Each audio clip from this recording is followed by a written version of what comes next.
오늘은 새롭게 되는 날이란 제목으로 말씀을 대언하도록 하겠습니다. 여러분 제목부터가 기대가 되지 않습니까? 새롭게 된다라고 하는 이 말은요, 어떤 사람이나 물건이 조금 낙후되었다라는 혹은 오래되었다라는 뜻을 전제로 하고 있습니다. 앤틱, 클래식이라고 해서 옛것에 물론 가치를 두는 경우도 있긴 하지만은요. 그래서 여러분 자동차는 얼마 만에 바꾸죠? 새 자동차가 좋기 때문에 우리 바꾸지 않습니까? 여성분들 옷장에 한번 보신 적 있으세요?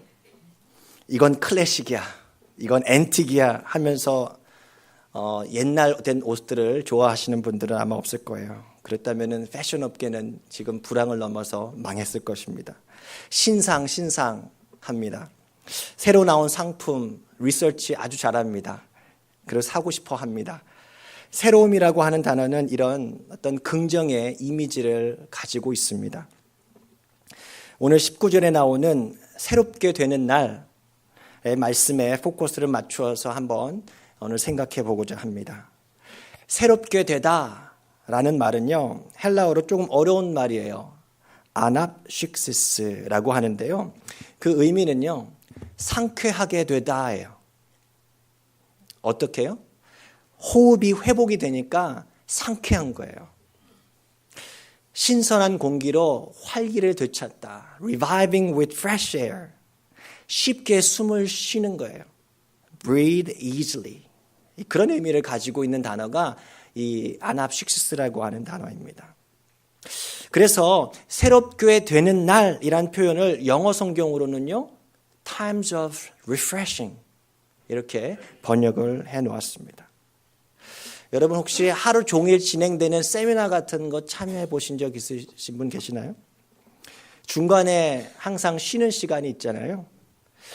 쉬는 시간마다 먹는 어떤 시원한 음료수 혹은 머리를 깨우는 카페인이나 달달한 스낵 같은 그 것들을 통해서 우리들은 refreshment라고 하지 않습니까? 참 피곤하고 그래서 좀 더 가게 되면은 지쳐서 쓰러질 것 같은데 리프레시 먹고 다시 활기를 되찾으면 어떻습니까? 세미나가 끝날 때까지 한번 집중할 수 있는 힘이 생기는 거예요. 물론 세미나 강사가 너무 졸리게 하면은 다음 쉬는 시간에 또다시 리프레시를 또 와장창 먹어야 됩니다. 설교 시간은 20분 내외니까 리프레시먼트가 없습니다. 네. 물론 주무시는 분도 안 계실 줄로 믿습니다. 네. 새롭게 되는 날, 누가 새롭게 된다는 얘기죠? 우리가. 그러면 우리가 낡았다는 겁니까? 맞습니다. 영적으로 말하면 병이 든다라는 의미예요. 지친다라는 의미예요. 숨을 쉬기가 어렵다라는 의미입니다. 이대로 가다가는 쓰러진다라는 얘기예요. 좀 더 가면 죽는다라는 말입니다. 새롭게 되는 날이란 이렇게 영적으로 죽어가는 상태 혹은 영적으로 죽은 상태를 뒤집어서 다시 살려주는 영적인 부활을 의미합니다. 다시 말하면 부흥이란 의미로 확장해서 해석해 볼 수도 있습니다. 어떻게 하면 우리 refreshing time, 새롭게 되는 날, 내 영혼이 다시 살아나는 부흥을 경험할 수 있을까요? 오늘 말씀을 보니까 새롭게 되는 날을 누리기 위한 첫 번째, 그 첫 시작은 바로 회개입니다. 새롭게 되는 날의 시작은 언제나 회개로부터 출발합니다. 19절 말씀입니다. 그러므로 너희가 회개하고 돌이켜.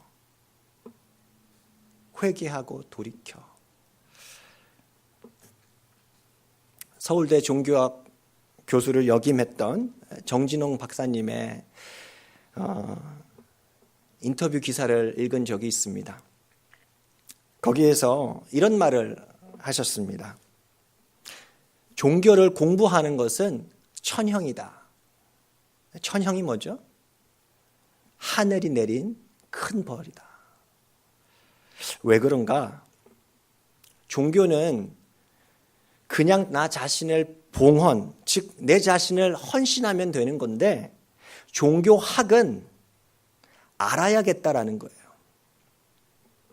그냥 묻지도 말고 따지지도 말고 믿으면 편해지는데 뭔가 분석적으로 논리적으로 이해하겠다니까 좀 괴롭다라는 얘기예요. 그래서 이 교수님 말 종교가 제일 싫어하는 학문이 바로 종교학이다라고 얘기를 합니다. 그러면서 인터뷰 기자 이렇게 물었어요. 그럼 본인도 그렇게 힘들고 종교도 그렇게 싫어하는데 그럼 왜 종교학을 선택했느냐라고 하는 질문에 이 교수님이 자신의 어릴 때의 경험을 이야기해 줍니다. 6.25가 터졌을 때 일이었습니다. 정 교수님이 13살의 나이였을 때 자신의 아버지가 판사였거든요. 근데 판사의 아들로 떵떵거리면서 자라다가 아버지가 그만 인민군에게 끌려가서 대전 형무소에 갇히게 되었습니다. 그때 이후로 정 교수님의 가정이 완전히 몰락을 하게 됩니다. 그러면서 가족이 뿔뿔이 흩어져서 살았는데요. 본인은 고아원과 같은 어떤 사회복지시설에서 중고등학교 시절을 다 보내야만 했다고 합니다. 한 종교인이 운영하는 시설이었는데요. 참 거기에서 정말 믿음대로 사는 우리 성도님들 같이 믿음대로 사는 사랑이 많은 분을 만났으면 좋았을 텐데요. 그 원장님이 굉장히 위선적으로 사는 모습이 이 어린 정진홍 교수의 눈에 보였던 거예요. 그러면서 종교는 좋은 건데 종교인과 왜 제도는 이렇게 나쁜가 알고 싶어서 종교를 공부하기 시작했다고 합니다. 참 안타까운 것은 자기 스스로 크리스천이라고 밝히기도 하고 또 대학 시절에는 중고등부 교사도 한 분이고 세례도 받았던 분인데요. 자신은 정작 믿기 어려웠다, 믿지 못했다라고 솔직하게 고백을 합니다. 무엇을 믿지 못했는가? 기독교 자체라기보다도요. 이런 부분이에요. 기독교는 세상의 빛과 소금이 되라고 이야기하는데 왜 세상은 끊임없이 부패하고 자기 스스로는 아무런 문제 없다. 그런 식의 자기 정당함만 늘어놓느냐는 거예요. 정당한 자기 의식이, 자기 인식이 없다라는 얘기를 합니다. 그러면서 이런 이야기를 덧붙입니다. 한번 들어보세요. 들어보셨을 거예요. 요즘 세상에는 두 종류의 언어가 참 난무하는 것 같다. 그것은 바로 탐욕의 언어, greedy talk, 그리고 비난의 언어, blame talk. 이 두 가지 언어가 참 오늘날의 세상에 특별히 우리 종교인들 가운데서도 난무하는 것 같다라는 얘기예요. 무슨 이야기인가? 연봉 얼마 받아? 그거 얼마짜리야? 이 개걸스러운 탐욕의 언어들이라는 거예요. 그러면서 전부 남탓만 한다고 합니다. 자기는 책임이 없다고 합니다. 보고 싶은 것만 보고 관계는 단절시킨다. 내가 책임 주체라고 하는 그것을 의식하지 않는 것 같다는 거예요. 사회 윤리와 개인 실존 윤리를 늘 함께 고민해야 하는데 그러지 못하고 있다는 얘기예요. 그러면서 기독교의 처음과 마지막은 예수님의 첫 번째 설교였던 자기 참회, 회개하라, 메타노에오가 되어야 한다고 주장합니다. 메타노에오라고 하는 이 말은요 아주 중요합니다. 이게 회개하다, 메타노에오, 이거는 같이 한번 해볼까요? 이건 중요한 말 같아요. 메타노에오. 네, 물론 헬라어로 할 필요는 없는데요. 이런 중요한 말들은 알면 참 도움이 됩니다. 메타노에오. 마음을 바꾸는 거예요. 메타라는 것은요, 바꾸다고요. 노에오라는 것은 think거든요. 생각을 바꾸는 거예요. 회개란 그저 지난 잘못을 후회하는 것이 아니고요. 마음을 바꾸는 거예요. 마음을 고쳐먹는 거라는 거죠. 마음이 바뀌면 무엇이 따라야 되죠? 행동이 바뀌어야 돼요. 회개는요, 마음의 생각이 바뀌는 것 플러스 행동이 바꾸는 것을 포함합니다. 그래서 오늘 베드로의 말씀에도 뒤이어서 이렇게 말씀하지 않습니까? 회개하고 돌이켜. 회개만 하는 것이 아니고요. 후회만 하는 것이 아니고요. 마음속으로만 생각만 바꾸는 것이 아니고요. 돌이켜. 행동을 바꾸라는 얘기예요. 지금 가고 있던 삶의 방향을 완전히 180도 turn around, 바꾸라는 거예요. 여러분, 우리 안에 혹시 이런 탐욕의 언어나 비난의 언어 있지 않습니까? 언제나 잘 얘기 나가다가도 보통 기승전 돈 이렇게 끝나지는 않습니까? 비난의 언어 참 마음이 아파요. 예전에 그 캐톨릭 교회에서 모든 게 내 탓이요 하는 신앙운동을 했잖아요. 별 소용이 없는 것 같아요. 여전히 이 문제는 저 집사 탓이고, 이 문제는 저 장로 탓이고, 이 문제는 여기 있는 제 탓이고, 늘 정죄의 방향이 나로 향해 있지 않고 누군가 나 이외에 누군가를 향해 있어요. 비난의 언어가 우리 안에 난무하고 있는 거예요. 그냥 두면 안 된다는 거예요. 회개해야 합니다. 그러한 삶의 방향에서 돌아서야 합니다. 자기 참회, 자기 회개가 없는 기독교는요, 미안하지만 죽은 기독교입니다. 교회에 오래 다녀도 자기 회개, 자기 참회, 그것이 우리 안에 내면화되지 않으면요, 삶의 변화는요, 결코 일어나지 않습니다. 사실 정 교수님의 말을 빌리지 않아도 됩니다. 성경이 늘 얘기하고 있어요. 회개가 없다면 무엇이 필요 없죠? 예수 그리스도의 십자가가 필요 없기 때문에 그래요. 우리가 새롭게 되는 날 누리기 위해서라면요, 반드시 회개가 시작되어야 합니다. 그런가 하면 새롭게 되는 날 누리기 위해서는요, 우리 죄인들의 회개를 들어주시는 하나님의 용서하심이 있어야 합니다. 새롭게 되는 날의 완성은 하나님의 은혜로운 용서하심입니다. 여러분, 회개하고 돌이키는 것은 누가 하는 일입니까? 누가 하는 일이죠? 우리가. 내가 하는 일이고요. 그러면 우리의 죄를 없애주는 일, 뭔가로 가득 채워진 칠판을 지우개로 깨끗이 지우는 것 같이 죄를 말끔하게 용서해 주시는 그 일은 누가 하십니까? 하나님이 하세요. 우리가 회개하고 하나님께서 용서해 주십니다. 그냥요? 아니요. 정말 비싼 값을 치르고 예수 그리스도께서 십자가에 죽으셔서 우리가 마땅히 지불해야 하는 죄의 삭을 대신 지불하셨다는 거죠. 여러분, 이 복음이 우리 안에 들어올 때 우리의 영혼이 새롭게 변하게 될 줄로 믿습니다. 여러분, 엔돌핀이라는 호르몬 아시죠? 언제 엔돌핀이라는 호르몬이 분비가 되죠? 네, 보통 웃을 때라고 하더라고요.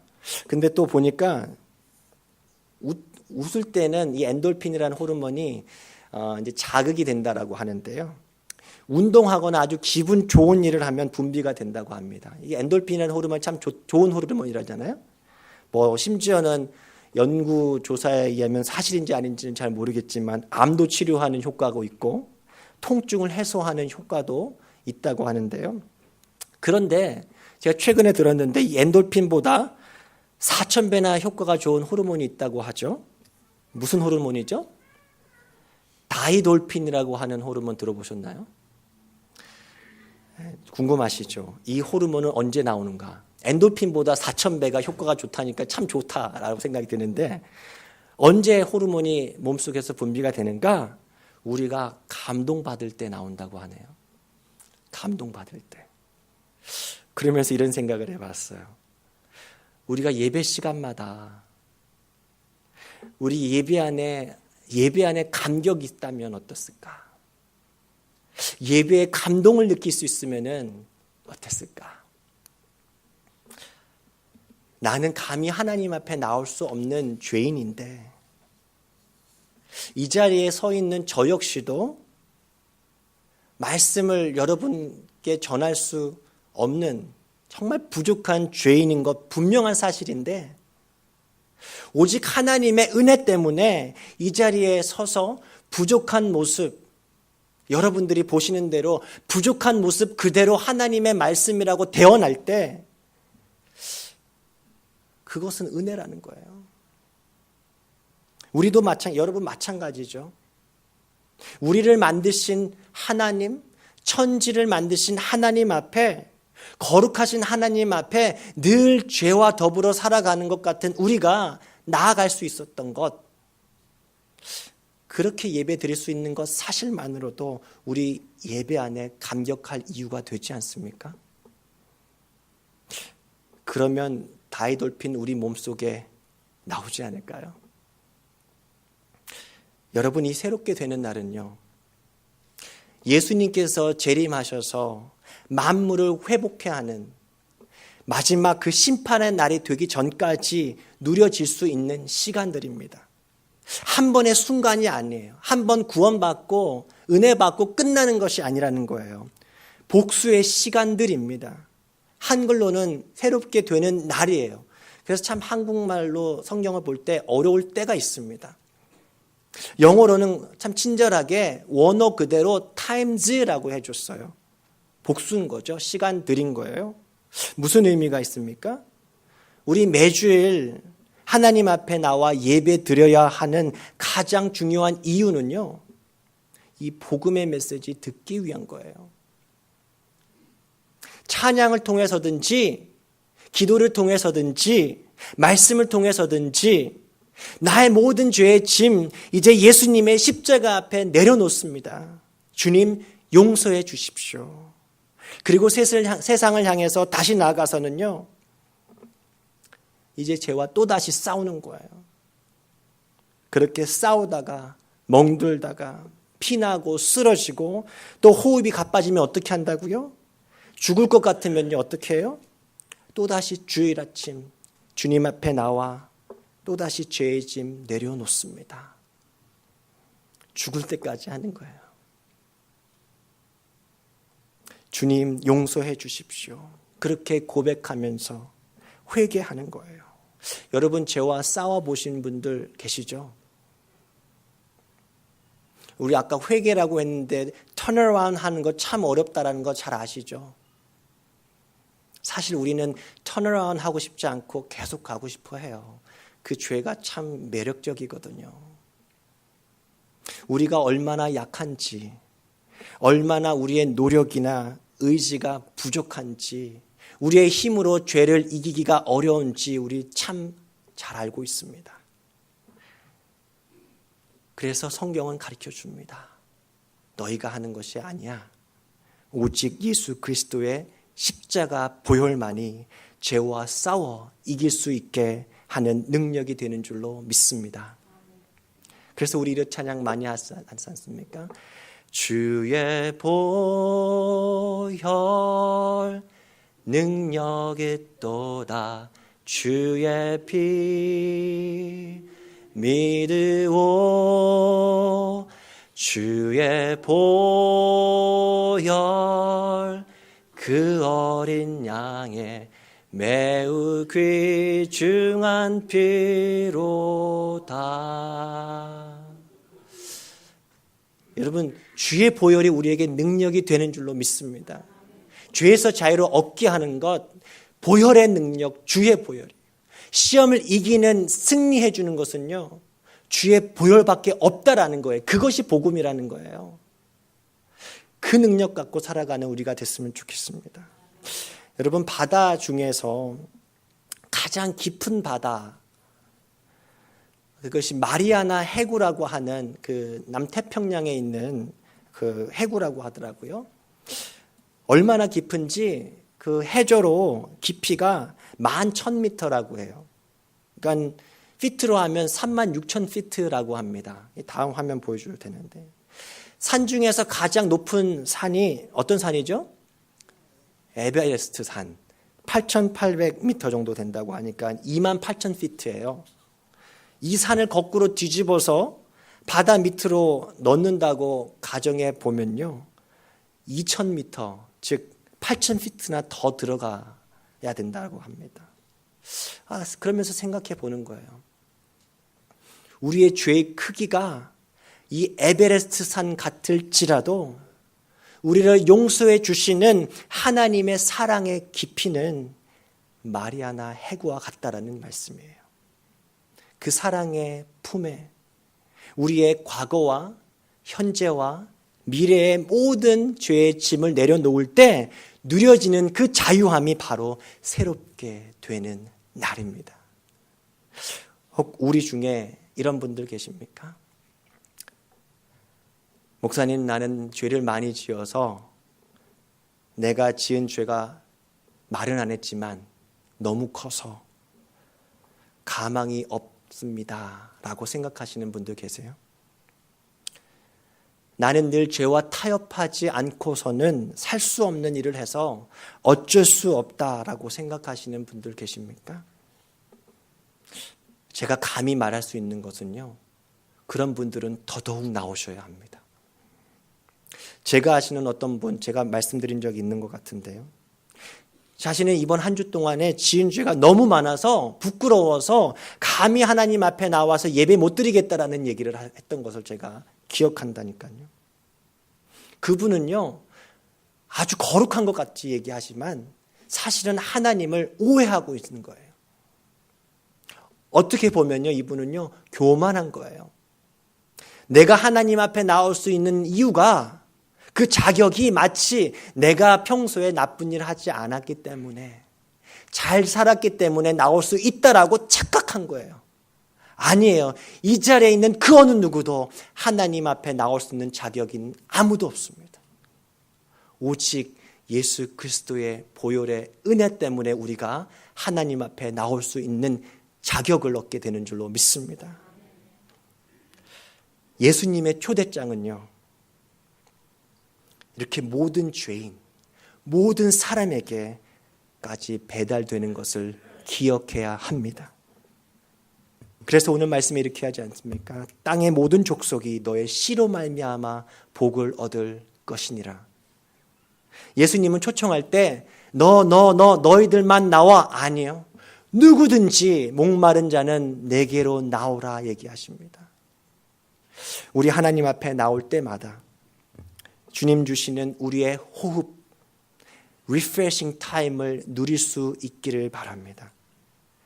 메마른 뼈와 같이 정말 시들은 나의 인생에 주님께서 주시는 새로운 호흡으로 말미암아 다시 새로운 생명을 누리며 살 수 있기를 진심으로 바랍니다. 여러분, 우리가 죄를 회개할 때 하나님께서는요, 반드시 용서해 주신다고 약속하십니다. 말씀 제가 읽어드리겠습니다. 여호와께서 말씀하시되 오라, 우리가 서로 변론하자. 너희의 죄가 주홍 같을지라도 눈과 같이 희어질 것이요, 진홍같이 붉을지라도 양털같이 희게 되리라. 우리 그 다음 구절 같이 읽겠습니다. 시작.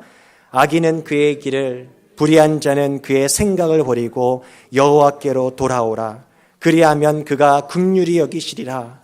우리 하나님께로 돌아오라. 그가 너그럽게 용서하시리라. 아멘.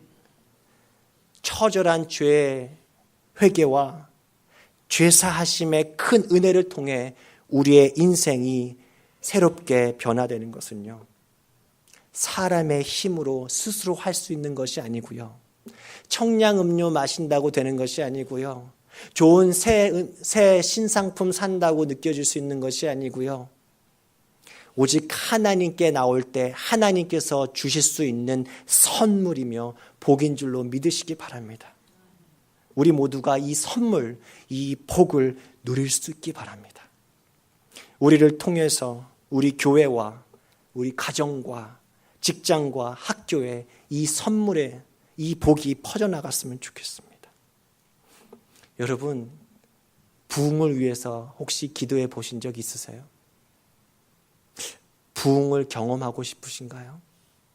제가 이 말씀을 쓰면서 나는 목사인데 정말 부흥을 경험하고 싶은가? 두렵지는 않는가? 성령대로 살아가는 것에 대한 성령의 강권적인 그 인도하심에 따라 살아가는 것에 대해서 나는 혹 두려워하고 있지 않을까? 내가 그렇게 살 수 있다고. 많은 생각이 들더라고요. 약 100년 전에 1907년 평양을 중심으로 해서 일어났던 한국의 대부흥에 관한 이야기를 우리 많이 들어보셨죠. 약 10년 전 2007년에 평양 대부흥 100주년을 맞아서 다시 한번 한국교회에 부흥을 주십시오라고 하면서 한국 전역에서 수많은 교회들이 연합해서 큼지막한 행사들을 많이 개최했습니다. 여러분 뉴스를 통해서 들어보신 분 계신지 모르겠어요. 결과는 어땠을까요? 이와 관련해서 한국교회 미래지도라는 책을 쓴 최윤식 목사님께서 이렇게 이야기를 합니다. 오늘 그의 글을 읽으면서 말씀을 마무리하도록 하겠습니다. 한국교회는 2006년을 기점으로 새로운 평양 대부흥 운동을 부르짖었다. 그 후 7년이 지난 2013년, 지금은 어떠한가? 겉으로는 세계 최고의 기독교 아성을 자랑하는 한국교회이지만 속으로는 영적으로 곪고 문드러져 바싹 마른 뼈로 가득한 세계 최고 세속교회의 모습이 바로 그 현주소다. 도대체 무엇이 1907년과 현재의 한국교회를 하늘과 땅 차이로 바꾸어 놓았을까? 그것은 바로 통회하는 울음의 차이다. 통회하는 울음. 100년 전 1907년 1월 14일 저녁 평양 장대현 교회에 모인 성도들은 나라를 뺏긴 잘못이 바로 자신과 한국 교회의 죄악 때문이라고 고백하며 가슴을 찢는 통회 자복의 눈물을 흘렸다. 이렇게 시작된 통회의 울음은 삽시간에 전국 교회의 성도들과 목회자들의 회개 운동으로 이어졌다.